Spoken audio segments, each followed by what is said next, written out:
Dear friends, today we are going to meditate from 1 Samuel 2:30. ಪ್ರಿಯ ಸ್ನೇಹಿತರೆ, ಈ ದಿನ ನಾವು 1 ಸಮುವೇಲ 2:30 ವಚನವನ್ನು ಧ್ಯಾನಿಸಲಿದ್ದೇವೆ. It says, "For those who honor me, I will honor." ವಾಕ್ಯವು ಹೀಗೆ ಹೇಳುತ್ತದೆ, ನನ್ನನ್ನು ಸನ್ಮಾನಿಸುವವರನ್ನು ಸನ್ಮಾನಿಸುವೆನು. And those who despise me will be insignificant and contemptible. ಮತ್ತು ನನ್ನನ್ನು ತಿರಸ್ಕರಿಸುವವರು ತಿರಸ್ಕಾರ ಹೊಂದುವರು. Will certainly honor those who honor his name. ದೇವರ ನಾಮವನ್ನು ಸನ್ಮಾನಿಸುವವರನ್ನು ದೇವರು ಖಂಡಿತವಾಗಿಯೂ ಸನ್ಮಾನಿಸುವನು.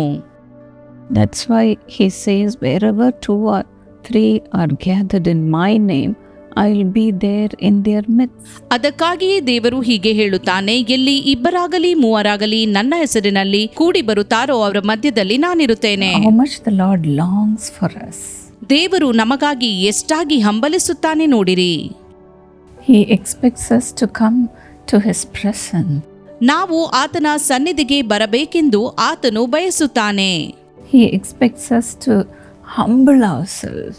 ನಾವು ದೀನತೆಯಿಂದ ಆತನ ಪಾದ ಸನ್ನಿಧಿಗೆ ಬರಬೇಕೆಂದು ಬಯಸುತ್ತಾನೆ. The Bible says in Matthew 23:12, ಸತ್ಯವೇದವು ಮತ್ತಾಯ 23:12 ಹೇಳುತ್ತದೆ, whoever exalts himself shall be humbled, ತನ್ನನ್ನು ಹೆಚ್ಚಿಸಿಕೊಳ್ಳುವವನು ತಗ್ಗಿಸಲ್ಪಡುವನು, and whoever humbles himself shall be exalted. ಆದರೆ ತನ್ನನ್ನು ತಗ್ಗಿಸಿಕೊಳ್ಳುವವನು ಹೆಚ್ಚಿಸಲ್ಪಡುವನು. In another translation it says, shall be raised to honor. ಮತ್ತೊಂದು ಭಾಷಾಂತರದಲ್ಲಿ ಹೀಗೆ ನೋಡುತ್ತೇವೆ, ಅವನು ಗೌರವಕ್ಕೆ ಎತ್ತಲ್ಪಡುವನು ಎಂದು. We are created to honor God. ನಾವು ಸೃಷ್ಟಿಸಲ್ಪಟ್ಟದ್ದೇ ನಮ್ಮ ದೇವರನ್ನು ಸನ್ಮಾನಿಸುವುದಕ್ಕಾಗಿ. Joseph honored God even though he was humiliated and he was put in prison. ಯೋಸೇಫನು ಅವಮಾನಕ್ಕೊಳಗಾದರೂ ಸೆರೆಗೆ ತಳ್ಳಲ್ಪಟ್ಟರೂ ದೇವರನ್ನು ಸನ್ಮಾನಿಸಿದನು. Even in prison he prayed to God. ಸೆರೆಯಲ್ಲಿರುವಾಗಲೂ ದೇವರಿಗೆ ಮೊರೆಯಿಟ್ಟನು. That's why Pharaoh of Egypt exalted him. ಆದ್ದರಿಂದಲೇ ಐಗುಪ್ತದ ಅರಸನಾದ ಫರೋಹನಿಂದ ಉನ್ನತ ಸ್ಥಾನಕ್ಕೆ ಏರಿಸಲ್ಪಟ್ಟನು. In Genesis 41:38, Pharaoh said, "Can we find anyone like this man?" ಆದಿಕಾಂಡ 41:38 ವಚನದಲ್ಲಿ ಫರೋಹನು ಹೀಗೆ ಹೇಳುತ್ತಾನೆ, ಈತನಿಗಿಂತ ಯೋಗ್ಯನಾದ ಪುರುಷನು ನಮಗೆ ಸಿಕ್ಕಾನೆ? One in whom is the Spirit of God. ಈತನಲ್ಲಿ ದೇವರಾತ್ಮ ಉಂಟಲ್ಲ ಎಂದು. Yes, the kings of the nations will honor you. ಹೌದು, ದೇಶದ ರಾಜರುಗಳು ನಿಮ್ಮನ್ನು ಸನ್ಮಾನಿಸುವರು. Humble yourselves before God. ದೇವರ ಮುಂದೆ ನಿಮ್ಮನ್ನು ತಗ್ಗಿಸಿಕೊಳ್ಳಿರಿ. If we give deep respect to God, God values it. ನೀವು ದೇವರಿಗೆ ಹೃದಯದಾಳದಿಂದ ಗೌರವಿಸುವುದಾದರೆ ದೇವರು ಅದನ್ನು ಗಣನೆಗೆ ತರುವನು. Do you know how a man of God called Vedanayagam Sastriyar, how he used to worship God? ನಿಮಗೆ ತಿಳಿದಿದೆಯೇ, ದೇವ ಮನುಷ್ಯನಾದ ವೇದನಾಯ್ ಶಾಸ್ತ್ರಿಯಾರ್ ರವರು ಹೇಗೆ ದೇವರನ್ನು ಆರಾಧಿಸುತ್ತಿದ್ದರೆಂದು? He used to worship God standing upside down. ಅವರು ತಲೆಕೆಳಗಾಗಿ ನಿಂತು ದೇವರನ್ನು ಆರಾಧಿಸುತ್ತಿದ್ದರು. With his head on the floor and feet on the top. ತಲೆಯನ್ನು ನೆಲಕ್ಕೆ ತಾಗಿಸಿ ಕಾಲನ್ನು ಮೇಲಕ್ಕೆತ್ತಿ ಅವರು ದೇವರನ್ನು ಆರಾಧಿಸುತ್ತಿದ್ದರು. He used to show deep respect to God. ದೇವರಿಗೆ ತನ್ನಲ್ಲಿರುವ ಆಳವಾದ ಗೌರವವನ್ನು ಸೂಚಿಸುತ್ತಿದ್ದರು. He revered God. ದೇವರನ್ನು ಬಹಳವಾಗಿ ಗೌರವಿಸುತ್ತಿದ್ದರು. God values such a prayer. ಅಂಥ ಪ್ರಾರ್ಥನೆಯನ್ನು ದೇವರು ಗೌರವಿಸುತ್ತಾನೆ. That family is blessed today. ಈಗ ಆ ಕುಟುಂಬವು ಆಶೀರ್ವದಿಸಲ್ಪಟ್ಟಿದೆ. Most of them in the family worship God. ಅವರ ಕುಟುಂಬದಲ್ಲಿ ಅನೇಕರು ದೇವರನ್ನು ಆರಾಧಿಸುತ್ತಾರೆ. God has given them beautiful voice. ಅವರಿಗೆ ದೇವರು ಸುಂದರವಾದ ಧ್ವನಿಯನ್ನು ನೀಡಿದ್ದಾನೆ. His children are singing for the Lord. ಅವರ ಮಕ್ಕಳು ದೇವರಿಗೆ ಹಾಡುಗಳನ್ನು ಹಾಡುತ್ತಾರೆ.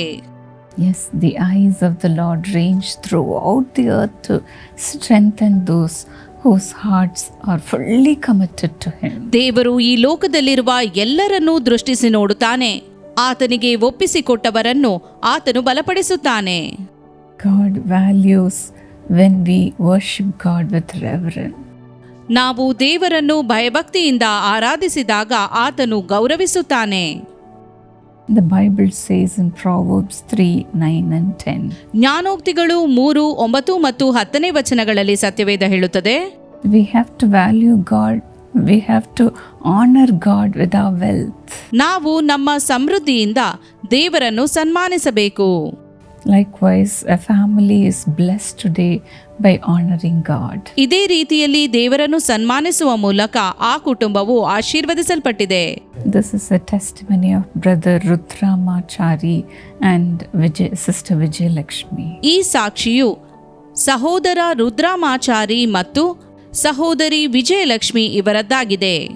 This brother Chari, he used to worship other gods. ಸಹೋದರ ರುದ್ರಾಮಾಚಾರಿಯವರು ಅನ್ಯ ದೇವರುಗಳನ್ನು ಪೂಜಿಸುತ್ತಿದ್ದವರು. Because of all the witchcrafts and black magic powers, his wife Vijayalakshmi faced lot of problems. ವಾಮಾಚಾರ ಮತ್ತು ಮಾಟ ಮಂತ್ರದ ಶಕ್ತಿಯ ಬಾಧೆಯಿಂದಾಗಿ ಇವರ ಪತ್ನಿ ವಿಜಯಲಕ್ಷ್ಮಿ ಇವರು ಬಹಳ ಕಷ್ಟವನ್ನು ಅನುಭವಿಸಿದರು. One day their friend, a school headmaster, prayed for them and introduced them to Jesus Calls ministry. ಒಂದು ದಿನ ಅವರ ಸ್ನೇಹಿತರಾದ ಶಾಲೆಯ ಮುಖ್ಯೋಪಾಧ್ಯಾಯರು ಅವರಿಗೆ ಪ್ರಾರ್ಥಿಸಿ ಯೇಸು ಕರೆಯುತ್ತಾನೆಯ ಬಗ್ಗೆ ತಿಳಿಸಿದರು. They visited Jesus Calls prayer tower in Warangal. ಇದರಿಂದಾಗಿ ಅವರು ವಾರಂಗಾದಲ್ಲಿರುವ ಯೇಸು ಕರೆಯುತ್ತಾನೆ ಪ್ರಾರ್ಥನಾ ಗೋಪುರಕ್ಕೆ ಹೋದರು. The prayer intercessors, they prayed for them and enrolled them in prayer tower building fund. ಪ್ರಾರ್ಥನಾ ಮಧ್ಯಸ್ಥಗಾರರು ಅವರಿಗೋಸ್ಕರ ಪ್ರಾರ್ಥಿಸಿ ಪ್ರಾರ್ಥನಾ ಗೋಪುರ ಕಟ್ಟುವ ನಿಧಿಗೆ ಅವರನ್ನು ನೋಂದಾಯಿಸಿಕೊಂಡರು. And so God turned all their sorrows into joy. ದೇವರು ಅವರ ಎಲ್ಲಾ ದುಃಖಗಳನ್ನು ಸಂತೋಷವಾಗಿ ಪರಿವರ್ತಿಸಿದನು. Today God has delivered them from all the witchcraft powers. ಎಲ್ಲ ಮಾಟಮಂತ್ರ ಶಕ್ತಿಗಳಿಂದ ದೇವರು ಅವರನ್ನು ಸಂಪೂರ್ಣವಾಗಿ ಬಿಡುಗಡೆ ಮಾಡಿದ್ದಾನೆ. What a blessing it is to give to God, isn't it? ದೇವರಿಗೆ ಕೊಡುವಂತದ್ದು ಎಷ್ಟು ದೊಡ್ಡ ಆಶೀರ್ವಾದ ಅಲ್ಲವೇ? They humbled themselves before God and with much sacrifice they gave offering to the ministry. ಅವರು ತಮ್ಮನ್ನು ದೇವರ ಮುಂದೆ ತಗ್ಗಿಸಿಕೊಂಡರು ಮಾತ್ರವಲ್ಲದೆ ದೇವರ ಸೇವೆಗೆ ಕಾಣಿಕೆಯನ್ನು ಕೊಟ್ಟರು. They honored God with their wealth. ಅವರು ತಮ್ಮ ಸ್ವಾಸ್ಥ್ಯದಿಂದ ದೇವರನ್ನು ಗೌರವಿಸಿದರು. And so the Lord also honored them with a new house. ದೇವರು ಕೂಡ ಅವರನ್ನು ಹೊಸ ಮನೆಯಿಂದ ಗೌರವಿಸಿದನು. Today they believe in Jesus. ಇಂದು ಅವರು ಯೇಸುವನ್ನು ನಂಬುತ್ತಾರೆ. That is the greatest miracle that can happen for anyone. ಇದು ಯಾರಿಗಾದರೂ ನಡೆಯಬಹುದಾದ ಒಂದು ದೊಡ್ಡ ಅದ್ಭುತವಾಗಿದೆ. Today they have the joy of serving the Lord. ಇಂದು ದೇವರ ಸೇವೆಯನ್ನು ಮಾಡುವ ಸಂತೋಷ ಅವರಿಗಿದೆ. For those who honor me, I will honor, says the Lord. ನನ್ನನ್ನು ಸನ್ಮಾನಿಸುವವರನ್ನು ಸನ್ಮಾನಿಸುವೆನು ಎಂದು ದೇವರು ಹೇಳುತ್ತಾನೆ. So let us come forward to give our everything to God. ಇಂದು ನಮ್ಮಲ್ಲಿರುವುದನ್ನೆಲ್ಲ ದೇವರಿಗೆ ಕೊಡುವುದಕ್ಕಾಗಿ ನಾವು ಮುಂದೆ ಬರುವ. Shall we pray? ನಾವು ಪ್ರಾರ್ಥಿಸುವ. Lord Jesus, ಕರ್ತನಾದ ಯೇಸುವೆ, Father, as they have humbled themselves and they are looking for your blessing today, ತಂದೆಯೇ ಅವರು ತಗ್ಗಿಸಿಕೊಂಡು ನಿನ್ನ ಆಶೀರ್ವಾದಕ್ಕಾಗಿ ಎದುರು ನೋಡುತ್ತಿರುವಾಗ let your hand come upon them, Lord. ನಿನ್ನ ಹಸ್ತವು ಅವರ ಮೇಲೆ ಬರಲಿ ದೇವರೇ. Exactly as you have blessed this couple, let your blessings come upon your children also. ಈ ದಂಪತಿಗಳನ್ನು ನೀನು ಆಶೀರ್ವದಿಸಿದಂತೆ ನಿನ್ನ ಮಕ್ಕಳ ಮೇಲೂ ಈ ಆಶೀರ್ವಾದಗಳು ಇಳಿದು ಬರಲಿ. Some may be trying to get a new house. Bless them with a new house. ಕೆಲವರು ಹೊಸ ಮನೆಗಾಗಿ ಪ್ರಯತ್ನಿಸುತ್ತಿರಬಹುದು. ಅವರನ್ನು ಹೊಸ ಮನೆಯಿಂದ ಆಶೀರ್ವದಿಸು. Give them a new business, ಹೊಸ ವ್ಯಾಪಾರವನ್ನು ದಯಪಾಲಿಸು. a new job, ಹೊಸ ಉದ್ಯೋಗವನ್ನು ದಯಪಾಲಿಸು. a new married life. ಹೊಸ ದಾಂಪತ್ಯ ಜೀವಿತವನ್ನು ದಯಪಾಲಿಸು. Father, bless them today, Lord. ಇಂದೇ ಅವರನ್ನು ಆಶೀರ್ವದಿಸು ದೇವರೇ. Honor them, Lord. ಅವರನ್ನು ಸನ್ಮಾನಿಸು. Lord Father, as they have deep respect for you. ನಿನಗೋಸ್ಕರ ಆಳವಾದ ಗೌರವವನ್ನು ಅವರು ಹೊಂದಿರುವಾಗ Some may be even serving you, Lord. ಇವರಲ್ಲಿ ಅನೇಕರು ನಿನ್ನ ಸೇವೆ ಮಾಡುತ್ತಿರಬಹುದು. Record everything and reward them today, Lord.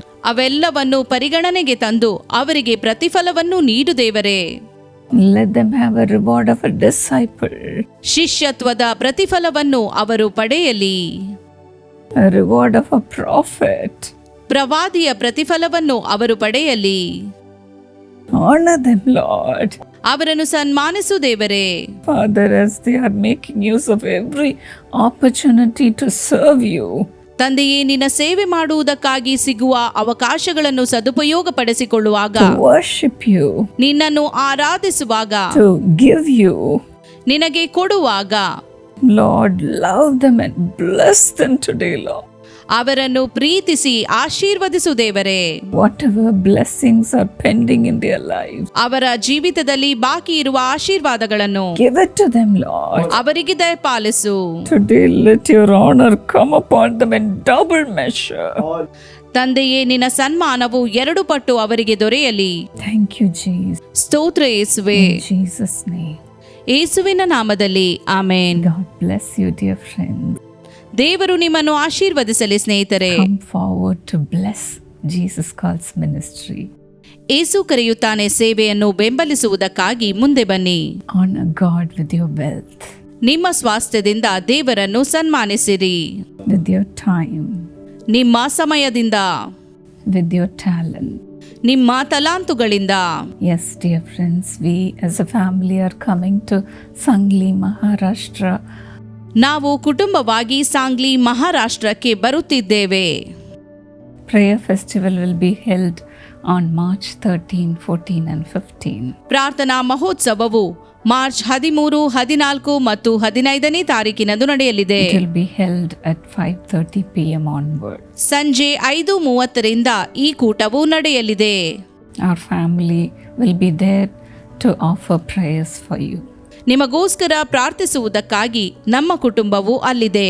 I am sure God will perform miracles. ಖಂಡಿತವಾಗಿಯೂ ದೇವರು ಅದ್ಭುತಗಳನ್ನು ಮಾಡುವನು ಎಂದು ನಾನು ತಿಳಿದಿದ್ದೇನೆ. Come and receive your miracle. ಬಂದು ನಿಮ್ಮ ಅದ್ಭುತವನ್ನು ಪಡೆದುಕೊಳ್ಳಿರಿ.